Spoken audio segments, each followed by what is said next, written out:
perbedaan karakter anak, Bu. Perbedaan karakter anak zaman dahulu 1990 dengan anak-anak yang sekarang ini karakternya bagaimana, Bu?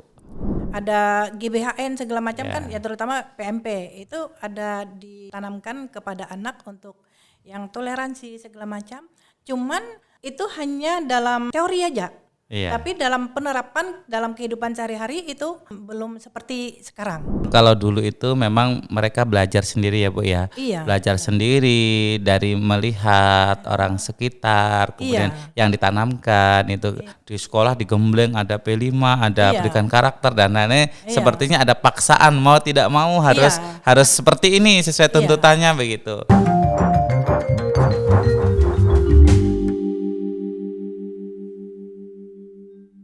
Tahun 1990 dari segi karakter anak dan lain-lain dengan anak sekarang kan tentu berbeda.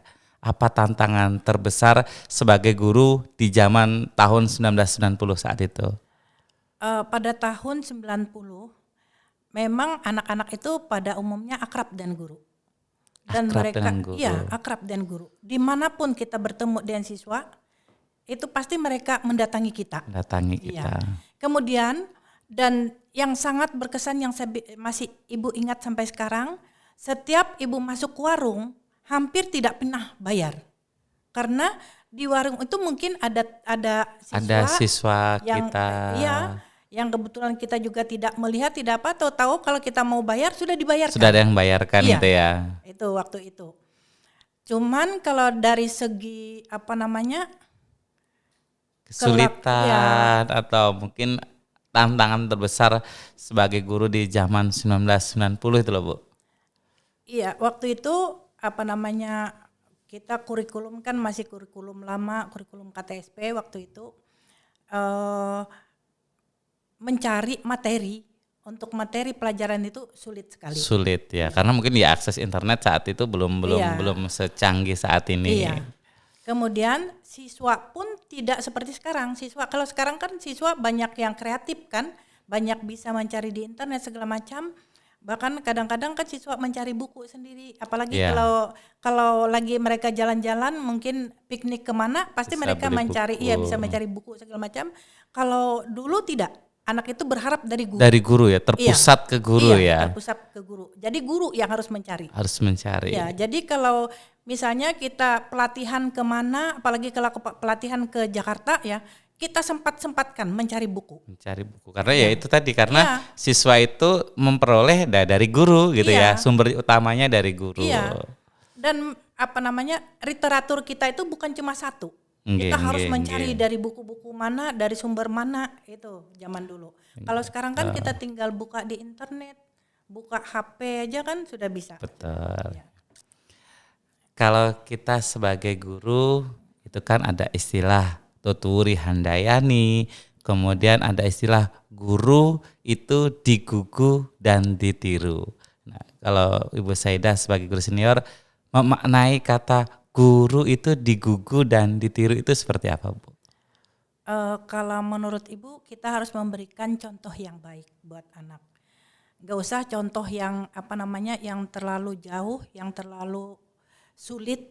Nah, kita menerapkan disiplin aja. Disiplin misalnya masuknya tepat waktu. Masuk tepat waktu.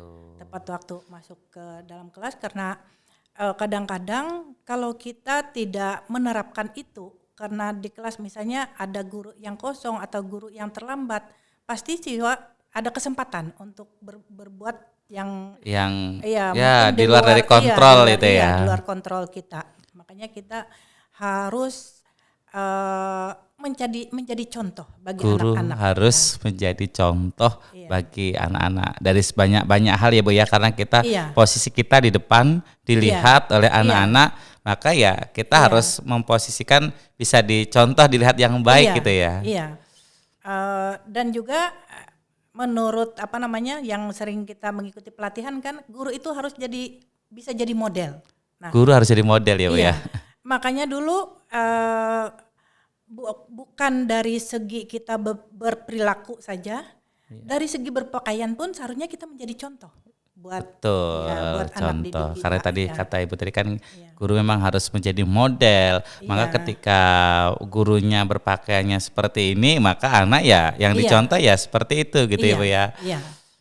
Dari semua dari segi apa tadi? Dari pakaian, Iya, kedisiplinan, memang kita harus kita memang benar-benar harus, menjadi contoh untuk anak-anak. Iya.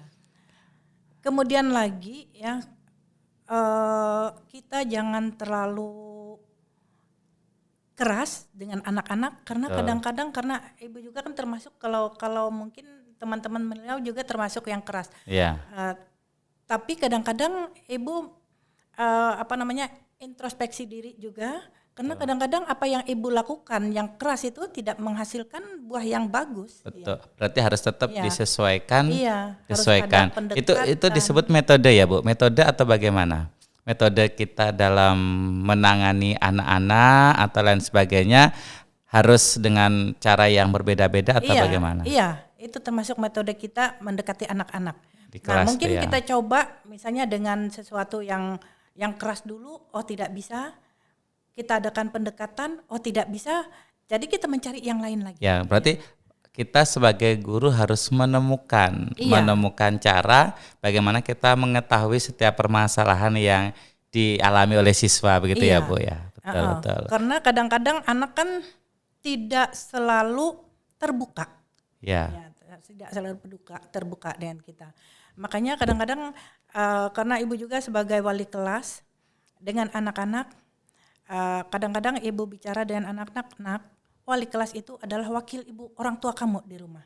Kalau ada apa-apa, tolong sampaikan ke wali Sampaikan kelas. ke wali kelas. Iya. Kalau kalian juga tidak percaya dengan wali kelas, cari orang yang bisa kalian percaya. Betul, iya. Mungkin kan kalau dengan wali kelas mungkin ada segan Iya, atau apanya. Yang penting anak harus menemukan tempat yang pas ya untuk bercerita. Iya. Jangan sampai nanti cerita dengan orang, orangnya bukan menjadi teman yang baik, Iya. malah berbahaya. Iya, Betul, malah betul. disebarkan ke sana kemari Iya. ya, ceritanya. Nah, cuman ya itu tadi kadang-kadang anak kan ada yang sulit. Iya, memang tetap Percaya harus kita, kita sesuaikan. Kapan kita harus keras, kapan kita harus menyesuaikan dengan kebutuhan anak Iya. masing-masing. Betul, iya. Kemudian yang berikutnya yang harus kita bincang-bincang saat ini adalah perbedaan karakter anak, Bu. Perbedaan karakter anak zaman dahulu 1990 dengan anak-anak yang sekarang ini karakternya bagaimana, Bu? Kalau menurut ibu sesuai dengan perkembangan zaman ya sepertinya lebih baik sekarang. Karena apa? Karena mereka sudah baru masuk itu kan sudah kita tanamkan disiplin, kita tanamkan karakter-karakter yang bagus lah istilahnya untuk anak-anak. Kalau zaman dulu kan tidak. Meskipun zaman dulu ada pelajaran Penanaman moral Pancasila ya. Ya. PMP ya. PMP ada GBHN segala macam Ya. kan ya, terutama PMP itu ada ditanamkan kepada anak untuk yang toleransi segala macam. Cuman itu hanya dalam teori aja. Iya. Tapi dalam penerapan dalam kehidupan sehari-hari itu masih belum belum seperti sekarang. Kalau sekarang itu kan kita latih segala macam kan sampai kita memanggil orang luar segala macam untuk melatih anak. Betul, Ya, betul. berkarakter yang baik, kemudian memiliki akhlak yang Betul. baik kan. Memang kalau dulu itu memang mereka belajar sendiri ya Bu ya. Iya. Belajar sendiri dari melihat orang sekitar, kemudian yang ditanamkan itu. Dan ketika mereka ketemu dengan pas ya mungkin mereka bagus itu ya Bu ya. Iya. Kalau sedangkan yang mungkin ketemu yang tidak pas ya mungkin juga ikutannya seperti itu. Iya. Nah, kalau sekarang kan di sekolah digembleng ada P5, ada Iya. pendidikan karakter dan lain-lain. Iya. Sepertinya ada paksaan mau tidak mau harus seperti ini sesuai tuntutannya begitu. Iya, sesuai dengan itu kan sesuai dengan kurikulumnya. Betul. Kalau dulu kan tidak. Nggih, ya. Anak ya itu tadi aja cuman kita berikan penjelasan begini-begini tetapi praktiknya yang agak sulit. Iya, betul. Nah, kemudian kesan apa sih Bu yang mendalam yang membuat Ibu tuh bangga menjadi seorang guru itu ketika seperti apa Bu? Muncul rasa kebanggaan, wah saya ini bangga menjadi seorang guru. Bangga menjadi seorang guru, yang pertama kita bisa berbagi ilmu. Berbagi ilmu. Iya, berbagi ilmu dengan terutama dengan murid kita. Kemudian kita melihat bahwa keberhasilan siswa itu ada andil dari kita Dari sebagai kita, guru. Iya. nggih. Tetapi yang kadang-kadang juga yang membuat kita sedih kalau murid kita gagal. Ya. Gagal. Iya. Misalnya kalau dalam ujian, ya, apalagi kalau kita sebagai wali kelas pasti kita sedih kan melihatnya. Nah, melihat siswa gagal. Nah, yang menjadi bangga itu tadi melihat siswa kita berhasil. Berarti di situ kita merasa bahwa kita ada andil di dalam keberhasilan anak itu. Oh, berarti bangga itu ketika kita melihat anak kita sukses, berhasil, kemudian kita bisa mentransfer ilmu dari diri kita, anak-anak bisa sampai ke anak-anak dengan baik, itu merupakan kebanggaan tersendiri. Kebanggaan tersendiri, iya. Terus kemudian Bu, kalau Ibu ini kan tentu sudah pernah membimbing, pernah melatih kegiatan-kegiatan di sekolah, mungkin jadi event-event juga mungkin sudah tidak bisa disebutkan satu persatu. Nah, biasanya kendala-kendala apa sih Bu ketika menangani anak, kemudian tantangan anak seperti ini ketika jadi wali kelas 10, kelas 11 itu mungkin ada tantangan-tantangan sendiri yang kadang-kadang harus Ibu carikan pemecahan masalahnya sendiri. Nah, itu tadi ya. Kadang-kadang ya seperti yang sudah saya sampaikan tadi, anak-anak itu kan tidak terbuka untuk meminta atau supaya anak itu terbuka dengan kita itu sulit sekali. Karena dia tidak terbuka, kita sulit mencarikan solusinya ya. Iya. Betul. Akhirnya apa kesulitan anak itu kita tidak tahu karena anak-anak kadang kalau kita kurang pendekatan, kurang perhatian. Nah, anak juga kayaknya ya jauh dari kita. Itu tantangan yang paling sulit. Nah, terus kemudian masalah-masalah apa Bu yang sering mungkin Ibu jumpai di anak-anak mungkin yang memang Ibu harus turun tangan secara langsung untuk membantu menyelesaikan masalah anak-anak? Yang sering itu masalah ekonomi. Ekonomi. Iya, masalah ekonomi. Tetapi anak itu kadang-kadang kan tidak bisa bayar sekolah atau apa. Kalau tidak bisa bayar sekolah kan mungkin kita bisa langsung menangani. Tapi kadang ada anak sekolahnya bagus, apa-apanya bagus karena kita tidak tahu di belakangnya. Padahal anak itu perlu pertolongan kita sebetulnya. Perlu perhatian dari kita. Nah, itu kadang-kadang ibu kadang-kadang terlewatkan itu. Meskipun misalnya kita menjadi wali kelas mulai dari kelas 11 kadang sampai kelas 12 ya. Baru kelas 12 baru kita tahu apa yang dialami oleh anak yang menjadi persoalan anak. Nah, kadang-kadang kita hanya taunya kok anak ini malas, kok anak ini jarang sekolah. Itu. Kadang-kadang kita sudah hampir terlambat baru tahu kita permasalahannya. Ya, itu pun kadang-kadang karena dia nggak mau cerita tadi, mungkin kita dari teman, dari orang-orang sekitar baru kita tahu permasalahan. Iya, nah itu makanya alangkah baiknya kalau kita itu dengan siswa, apalagi seperti Pak Sugeng masih muda, pendekatan dengan anak muda, berbicara antara Pak Sugeng dengan anak itu kan nyambung. Mungkin ya karena mungkin tidak terlalu karena beda usia anak-anak tidak terlalu begitu segan gitu ya. Kalau dengan Ibu kan terlalu senior mungkin dia segan duluan mau cerita, berani enggak begitu ya. Betul. Karena pembicaraan antara orang tua dengan remaja kan beda. Cara penyampaian, cara penerimaan segala macam kan tidak tidak seperti yang seusia lah istilahnya, tidak terlalu jauh usianya. Dengan yang tua kan pasti bicaranya yang serius. Itu. Kalau yang dengan yang muda kan sambil bercanda, mungkin rileks gitu ya. Kalau yang tua-tua seperti Ibu ini kan ya bercanda itu kan jarang. Apalagi dengan anak-anak kan. Betul. Itu perlu kita pendekatan seperti itu. Menjadi guru kurang lebih 30 tahun ke atas ya Bu. Pernah Ibu ditawari menjadi seorang kepala sekolah? Pernah. Dan Ibu tidak mau. Karena apa? Ibu tidak mau, Ibu tahu kemampuan Ibu terbatas. Terutama Ibu tidak bisa naik kendaraan. Tapi juga bisa Bu, mungkin ada asisten siapa gitu nanti. Apa ya? Ibu masih tidak terpikir ke situ karena ya terutama tadi ya karena kemampuan itu tadi tidak bisa naik Naik kendaraan. Nah, kendaraan. kemudian ibu merasa tidak mampu untuk menjadi pemimpin itu sebetulnya. Bukan tidak mampu, mungkin ibu belum bersedia, kan ibu belum mencoba saat itu. Ya itu tadi karena ditawari ibu juga tidak mau, sampai ibu bilang dengan yang menawari, kalau saya mau jadi kepala sekolah pasti saya ikut tes. Makanya saya tidak mau ikut tes. Nah, ya karena menurut ibu lebih enak menjadi guru. Berarti jiwa ibu itu memang sudah mendarah daging itu di guru ya Bu ya. Iya. Karena kalau kadang-kadang ya yang namanya kita dalam kehidupan sehari-hari, dalam kehidupan berumah tangga terutama, kadang-kadang kan di rumah tangga juga ada masalah.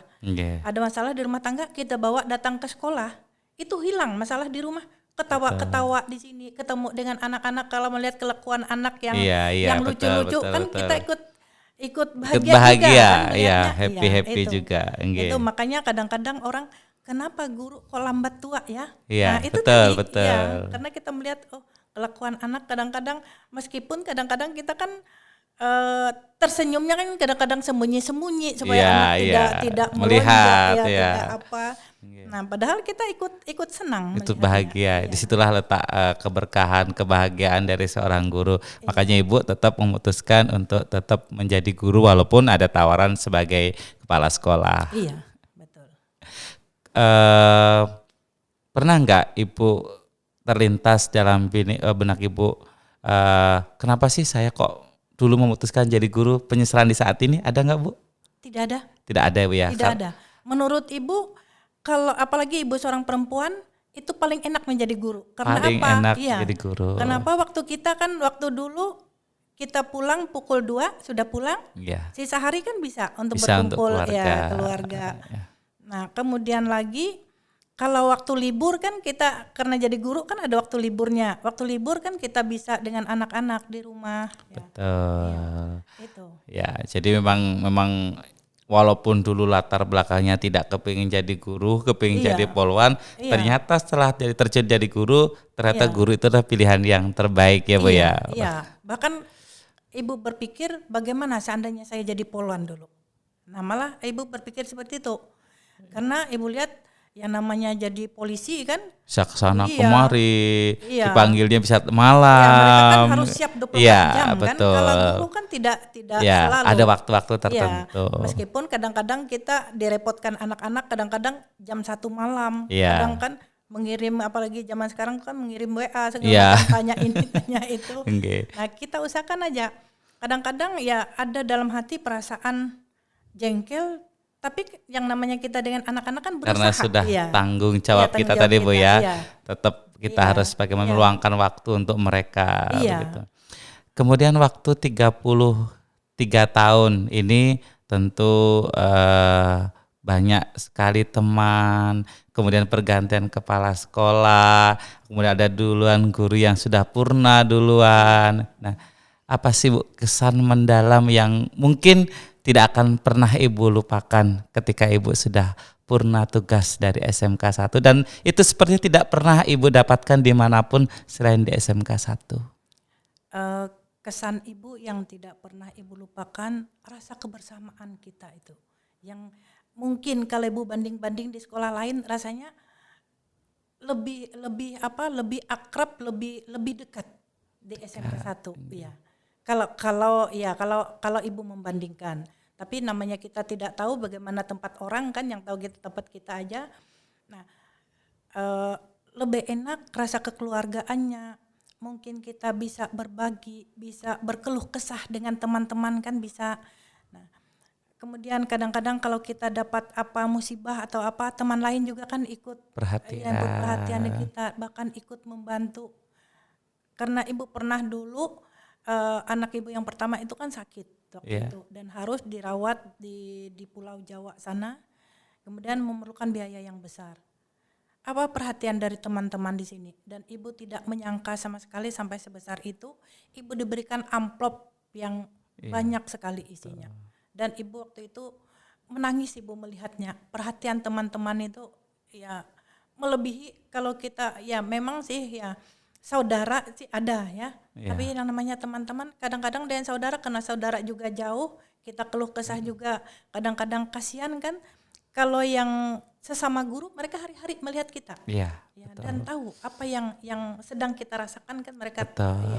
ya, yang secara kasat mata kan bisa mereka melihat. Kadang-kadang kita juga curhat kan dengan Oke. teman. Nah, itu dari situ yang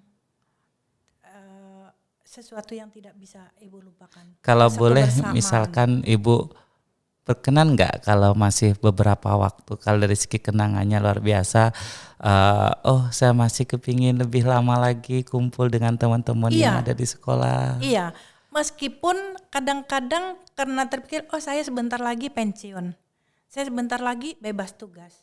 Paling itu yang dipikirkan. Tapi Iya. apakah saya bisa bebas dengan teman-teman? Kan tidak bisa. Betul. Seandainya bisa dilanjutkan menjadi tidak menjadi guru atau menjadi staf biasa, mungkin Ibu masih kepingin. Asalkan tetap Iya, bisa asalkan kumpul gitu ya Bu rasa ya. kebersamaan itu yang tidak bisa kita lupakan. Boleh contoh Bu, contoh satu apa yang mungkin membuat Ibu paling terkesan dengan teman-teman, dengan suasana di SMK. Mungkin Ibu ini kan ya termasuk guru yang kurang lah. Misalnya kalau mau mengerjakan tugas atau apa, karena Ibu juga komputer tidak lihai-lihai amat kan, Ibu sering minta bantu kan. Nah, bantuan itulah yang tidak bisa Ibu lupakan. Terutama dari Pak Sugeng, pertama Ibu bisa komputer itu kan, sampai malam-malam kan, Ibu WA Pak Sugeng kan, minta oh ini kayak apa kan, Pak Sugeng yang ngasih tahu Ibu. Kemudian dengan teman-teman kalau mau kemana-mana juga kan, ya termasuk Pak Sugeng juga dulu yang sering ngantar Ibu kemana-mana kan. Nah itu rasanya tidak Ibu dapatkan dari mana-mana. Di SMK inilah yang Ibu dapatkan. Yang Memang seperti kalau kita bicara SMK ini memang warnanya banyak sekali Bu ya. Iya. Kalau kita utarakan dengan kata-kata, kebahagiaan itu memang tidak pernah kita dapat dimanapun gitu ya. Iya, karena rasanya hidup kita itu kan banyak di sini. Oke. Kemudian tadi kepala sekolah juga, Ibu kira semua kepala sekolah itu baik? Betul. Ya, semua kepala sekolah kita baik. Ya tergantung kita aja. Ya membawa diri. betul Iya, membawa kita. iya. Siapapun pemimpinnya kan Iya. tujuannya untuk pembangunan kita dan Iya. kita sebagai bawahan ini ya wajib mengikuti Iya, sesuai iya. dengan yang diarahkan oleh Iya. pimpinan kita. Iya. Boleh Bu beri pesan saja ya, pesan singkat untuk kami yang masih bertugas di SMK 1, terutama untuk sahabat-sahabat Ibu, rekan-rekan Ibu di sini, setelah Ibu purna tugas nanti, boleh pesan disampaikan untuk kami. Pesan-pesan Ibu terutama untuk guru-guru ya, karena sekarang tinggal guru yang muda lagi ya, yang tua-tua sudah pensiun. Jadilah guru yang baik, jadilah guru yang bisa jadi panutan buat anak-anak. Kemudian rangkullah teman-teman ya, seperti saudara kita sendiri. Nah, kemudian pesan Ibu lagi, berilah contoh yang baik buat anak-anak.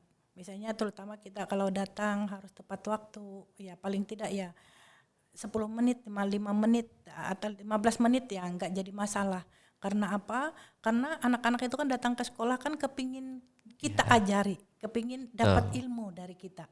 Nah, kalau kita tidak meluangkan waktu, tidak